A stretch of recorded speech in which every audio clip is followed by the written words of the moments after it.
कहा अल्लाह ने इन्नल्लाह अश्तरा मिनल मुमिनीना अनफुसहुम व अमवालहुम बिअन्न लहुमुल जन्ना, अल्लाह ने इन मोमिनीन के जान और माल इनसे खरीद लिए कि इसके एवज तुम्हारे लिए जन्नत है। और सुनो ज़रा बात को, ये मेरे हाथ में तिरमिज़ी है, ये तिरमिज़ी के अंदर किताबुल मनाकिब है। किताबुल मनाकिब के अंदर बाब कायम हुआ फ़ज़ाइल सैयदना उस्मान बिन अफ़्फ़ान रज़ियल्लाहु तआला अन्हु। नाराज़ तो नहीं हो जाएंगे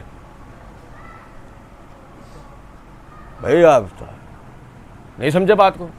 उस्मान रज़ियल्लाहु अन्हु का जिक्र तक तो फिर समझ लो कि एंड हो जाता है।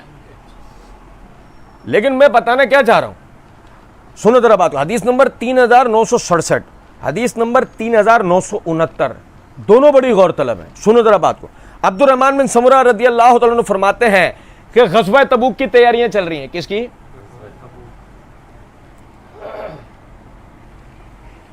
किसकी तैयारी चल रही है? मतलब सहाबा किराम रिज़वानुल्लाह अलैहिम अजमईन रोम की अमलदारी के एक इलाके पर हमला करने जा रहे हैं। उस दौर का अमेरिका, उस दौर का अमेरिका, उससे टकराने के लिए उनके अपने इलाके में घुस के उन्हें मारेंगे। कौन है ये? कौन है? काले कपड़ों में मलबूस लोग हैं, अलम लेकर आ रहे हैं, ताजिया लेकर आ रहे हैं, ये लड़ेंगे किससे? रोम से, उस दौर के अमेरिका से। 1 इंच की ज़मीन भी आज तक फतह नहीं हो सकी, अपने ही खून बहा रहे हैं। अजीब भी कोई कौम है यार, समझे ज़रा बात को। फ़युक़ातिलून व यक़्तलून, वस तो अल्लाह ने मोमिन का यह बताया, या तो जिहाद करते हैं, खुद कत्ल करते हैं, या खुद कत्ल हो जाते हैं, अपने आप को थोड़ी मारते हैं। मोमिनीन का यह वस्फ कुरान ने बयान करा। तो यार समझो ज़रा बात को। कहा जैश उसरा यानी ग़ज़वा तबूक की तैयारियां हो रही थी। नबी अकरम सल्लल्लाहु अलैहि वसल्लम की खिदमत में उस्मान रज़ियल्लाहु तआला ने 1000 दीनार पेश किए। कितने? 1000 दीनार का मतलब आप समझें, उस ज़माने के अंदर 1000 दीनार का मतलब यह है कि एक आदमी यानी बहरिया सिटी के अंदर 2 बड़े बड़े बंगले खरीद ले, 200 गज के बंगले खरीद ले बहरिया सिटी में उस वक्त में, यानी 1000 दीनार की वैल्यू इतनी होती थी। उस्मान रज़ियल्लाहु अन्हु लेके पहुंच गए। हसन बिन वाक़िफ़ फरमाते हैं कि उस्मान रज़ियल्लाहु अन्हु वो दिरहम अपनी आस्तीन में छुपा कर लाए थे। और भाई मेरे ऐसा क्यों हो रहा है? सदका इस तरह करो कि दाएं से बाएं को, यार तकवे देखो इन लोगों के, अल्लाह की कसम आज कुत्ते की तरह भौंक रहे हैं हम उन पर, उनके तकवे देखो। उन गौर तलब नुक्ता है कि बाकायदा वो अपने आस्तीन में छुपा के लाए और नबी सल्लल्लाहु अलैहि वसल्लम के सामने झोली में आपकी बिखेर दिया। अब्दुर्रहमान फरमाते हैं रसूलुल्लाह सल्लल्लाहु अलैहि वसल्लम दिनारों को अपनी झोली में उलट पुलट कर देख रहे थे। क्या कैफियत है? इस कैफियत को जरा गौर से देखो। नबी सल्लल्लाहु अलैहि वसल्लम इन दिनारों को अपनी झोली में उलट पुलट के देख रहे हैं। इस कैफियत को गौर से देखो। क्या है ये कैफियत? ये कैफियत ये है, आपका कोई पुरसाने हाल नहीं है, आपका कोई पुरसाने हाल नहीं है। आपने इस्लाम कबूल कर लिया, आपके अपनों ने आपको छोड़ दिया है, आपको हिजरतों पे मजबूर कर दिया गया है। आप अपना घर, कारोबार, जायदादें, अपने बच्चे, बाल बच्चे, बीवी, आप सब कुछ छोड़ छाड़ के हिजरत करके मदीना आ गए। जब आप मदीना आ गए तो उसके बाद मदीने पर आबादी का एक फ्लो आया है, एक दबाव आया है। उस दबाव के नतीजे में यहां के वसाइल कलील हो गए। वो लोग जो पहले 2 वक्त पेट भर के खाते थे वो अब 1 वक्त पेट भर के खा रहे हैं, और जो 1 वक्त पेट भर के खाता था वो अब दूसरे दिन 1 वक्त का खा रहा है। और कैफियत खुद नबी सल्लल्लाहु अलैहि वसल्लम की ये हो गई है कि आप सल्लल्लाहु अलैहि वसल्लम के लिए आयशा सिद्दीक़ा रज़ियल्लाहु तआला अन्हा फरमाती हैं कि बाद मर्तबा हमारे घर में गेहूं की शक्ल देखे हुए हमें 15-15 दिन बीत जाते थे। गेहूं की शक्ल देखने का मतलब क्या है? हम रोटी खा पाते थे। ऐसी हालत में दुनिया की सबसे ताकतवर फौज से लड़ने की आप तैयारी कर रहे हैं। और यार दुनिया भी, अभी किसी माहिर फौजी जनरल कर्नल को बिठाओ, उसको बोलो तज्जिया कर इस कौम पर कि यह कौम गोया युगांडा हमला करने जा रहा है अमेरिका पे। हंसेगा वो, सबसे पहले खिल खिला के हंस पड़ेगा, और उसके बाद कहेगा ईंट भी नहीं मिलेगी कोई बाकी। कोई एक ईंट भी अगर बची होगी ना इनके पास, वो भी इनको बाकी मिलेगी, वो इनका हाल होगा। आप समझें, असबाब नहीं, वसाइल नहीं, मैशती तौर पे डाउन है, और जा कहां रहे? अस्करियत की तरफ, वॉर सेक्शन। आप समझे, ऐसी हालत में कोई भी आ रहा मदद के लिए, सुनो जरा बात को। आज तो हमारे वाला ऐलान कर रहा है, फलाने ने 1000 रुपए का चेक दिया है, फलाने उसने इतने 1000 दे दिए, फलाने वाले को अल्लाह जन्नत में भेजे, उसने ये कर दिया है, वो फलाने हाजी साहब आए उन्होंने ये कर दिया है। सुनो जरा बात को। उस्मान रज़ी अल्लाह तआला अपने आस्तीन में छुपा के लाया, नबी सल्लल्लाहु अलैहि वसल्लम के सामने डाल दिए।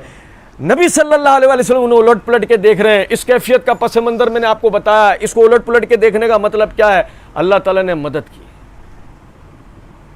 वअय्यदका बिनस्रिही व बिल मुमिनीन, हमने अपनी मदद के जरिए तेरी तायद की और मुसलमानों के जरिए। तबूक में लड़ने जा रहे आप, ठीक है अपनी जगह, फरिश्ते मदद के लिए उतरेंगे, लेकिन सवाल ये पैदा होता है, अगर फरिश्तों ही को मदद के लिए आना होता, दुनिया में इंसानों को बसाने की जरूरत क्या थी? अगर फरिश्तों ने ही जंगें लड़नी थी, फरिश्तों ने अल्लाह के दीन की तायद करनी थी, तुम्हें मुझे इस्लाम कबूल करवाने का, अल्लाह ने तुम्हें मुझे हिदायत देने का मतलब क्या था भाई?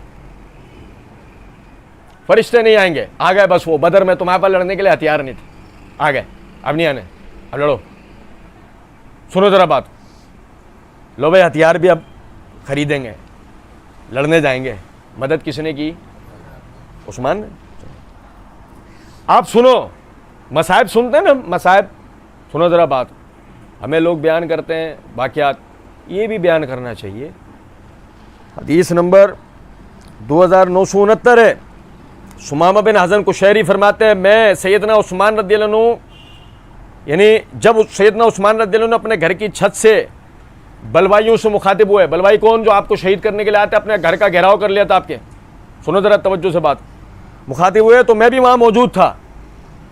वो कहते हैं कि उन्होंने फरमाया, तुम मेरे पास अपने उन दोनों साथियों को ले आओ जिन्होंने तुमको मेरे खिलाफ जमा किया है, अब्दुल्ला बिन सबा, मालिक बिन अश्तर और दीगर।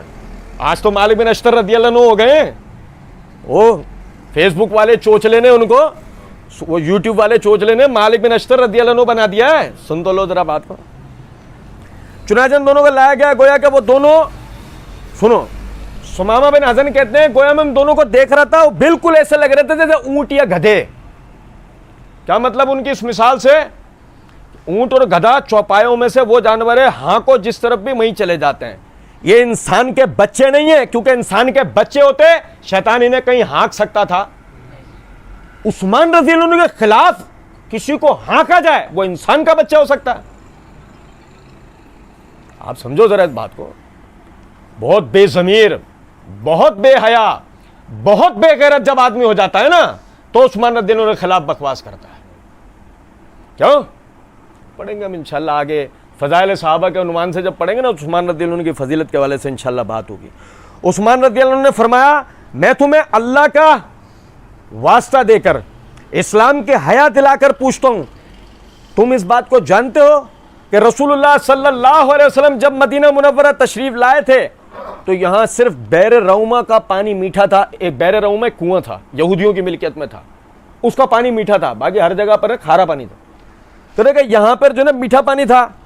तो रसूलुल्लाह सल्लल्लाहु अलैहि वसल्लम ने फरमाया, कौन शख्स है जो बैर रऊमा के कुएं को खरीद कर अपना डोल आम मुसलमानों के डोलों के साथ कर दे, तो उसके बदले उससे बेहतर यानी जन्नत मिलेगी।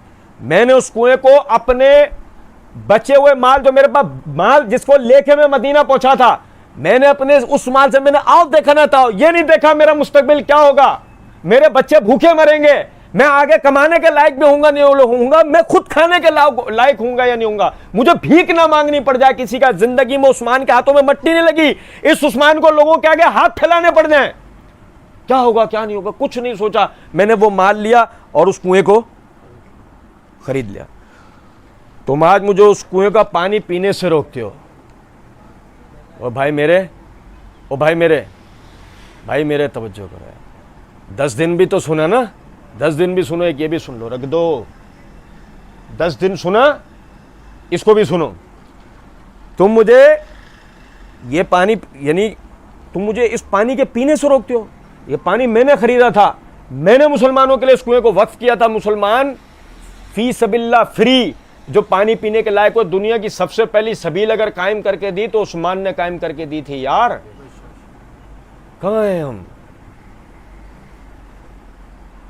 आज हम कहते हैं फलानी सबील कायम किया, सवाब फलाने हाजी साहब या हज्जन को पहुंचे। अल्लाह की कसम, दुनिया में जो भी पानी की जगह बनेगी सवाब पहुंचेगा तो उस्मान को पहुंचेगा और किसी को नहीं पहुंचेगा। सही बता रहा हूँ आप। सबसे पहली सबील लगाने वाला वो अल्लाह का बंदा था, और अपने असल माल से, सदके से नहीं, अपने असल माल से, ज़कात से नहीं, अपने असल माल से। सिर्फ इस बात पे मेरे मुसलमान भाइयों को यहूदी ये परेशान करते हैं, नहीं पानी फ्री करूंगा, हमारे वाले पानी बेच रहा है 20 रुपए गैलन, डूब के मरने का मकाम है। और सुनो जरा बात को, फिर फरमाया मैं तुमसे अल्लाह और इस्लाम का वास्ता देकर पूछता हूं, क्या तुम्हें इल्म है? मस्जिद नमाजियों से तंग हो गई थी, मस्जिद नमाजियों से तंग हो गई थी। रसूलुल्लाह सल्लल्लाहु अलैहि वसल्लम फरमाया, और कौन सी मस्जिद भाई? मस्जिद नबवी। रसूलुल्लाह सल्लल्लाहु अलैहि वसल्लम फरमाया, कौन है जो फलां खानदान से जगह खरीद कर मस्जिद को वसी कर दे तो उसके लिए जन्नत में इससे बेहतर बदला होगा। मैंने अपने असल माल से वो जगह खरीदी, तुम आज मुझे उस मस्जिद में 2 रकात नमाज पढ़ने से रोकते हो, तुम आज उस मस्जिद में मुझे। उन्होंने जवाब में क्या कहा, उस्मान आप जो कह रहे हो दोनों बातें गलत है। मैं अरबी इबारत पढ़ रहा हूं, अरबी इबारत सुनो तवज्जो। इन्नी शहीद, बेशक मैं गवाही देता हूं, आप ये जो दोनों बातें कह रहे हैं ये मैं गवाही देता हूं। जो लोगों को उकसा के लाने वाले विलन्स हैं, ये जो उस्मान रज़ी अल्लाह अन्हु को शहीद करने के लिए लोगों को उकसा के लेके आए, दोनों बेगैरत कह रहे हैं, हाँ आपने सच कहा, कुआं भी खरीदा तो आपने, मस्जिद की तोसी भी हुई तो आपकी वजह से, ना उस कुएं से आपको पानी पीने देंगे, ना उसी मस्जिद में आपको नमाज पढ़ने देंगे।